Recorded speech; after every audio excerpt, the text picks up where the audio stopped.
ఈ మొత్తం బ్యాచ్లన్నిటికీ social media బ్యాచ్లు ఉన్నాయి. వీళ్ళందరికీ బాగా చాలా బ్యాచ్లు ఉన్నాయి.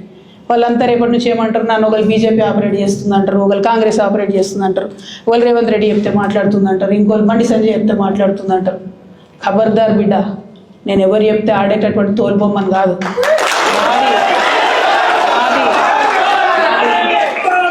నాది కేసీఆర్ బ్లడ్, నాకు తెలంగాణ బ్లడ్.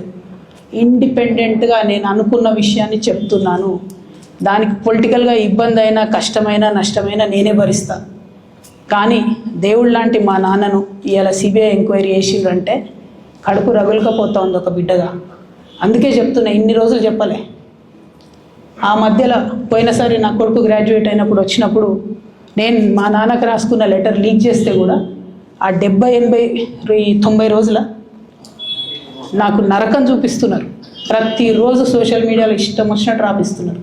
ఎప్పుడు వీళ్ళ పేర్లు తీసుకోవాలి, ఇష్టం వచ్చినట్టు ప్రెస్ వాళ్ళకు మాట్లాడుతూ చాలా విషయాలు చెప్తున్నారు. ఎప్పుడు వాళ్ళ పేర్లు తీసుకోవాలి. ఇలా తీసుకుంటున్నా, ఎందుకంటే విషయం నాది కాదు. ఇది తెలంగాణ పరువు ప్రతిష్టకు సంబంధించిన విషయం. ఇలా దేశంలో ఏ మూలకు పోయినా, ఎక్కడికి పోయినా కేసీఆర్ అంటే ఒక మహానాయకుడు, త్యాగం చేసిన నాయకుడు అని చెప్పి మాట్లాడతారు.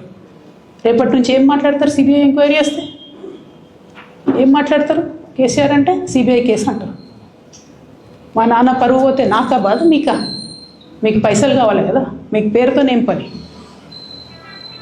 ఇంకా కూడా ఈ విషయాలు అర్థం చేసుకోకుండా, ఇంకా కూడా ఇటువంటి వ్యక్తుల్ని దూరం పెట్టుకోకుండా ఉంటే కేసీఆర్ గారి మీద సిబిఐ కేసు వేసేటటువంటి స్థాయికి వచ్చినాక ఏం పార్టీ ఉంటేది పోతేది. బీఆర్ఎస్ పార్టీ నాయకులు నన్ను తిట్టుకున్నా సరే, లోకల్ బాడీ ఎన్నికలలో నాకు నష్టం జరుగుతుంది అనుకున్నా సరే, మా నాన్న మీద సిబిఐ ఎంక్వైరీ పడ్డాక ఏమైంది? తొక్కల ఎలక్షన్ ఒకటి గెలుస్తారు, ఒకటి ఓడిపోతారు. అసలు ఓడిపోయే పరిస్థితి ఎట్లా వచ్చింది? ఇటువంటి దుర్మార్గుల వల్ల కాదా వచ్చింది?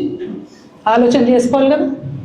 ఓ అంటే నా దగ్గర పైసలు ఉన్నాయి, టీవీలు ఉన్నాయి, సోషల్ మీడియాలు ఉన్నాయి, ఏటు పడతట్టు మాట్లాడతామంటే తోలు తీస్తాం చెప్తున్నా నేను. గీత గీసుకుంటాం బిడ్డ. మీరు ఒక కమెంట్ పెడితే మేము 10 చేస్తాం. ఏది పడితే అది మాట్లాడచ్చు సోషల్ మీడియాలో అనుకుంటూ చూసుకుంటూ ఊరుకుంటున్నా.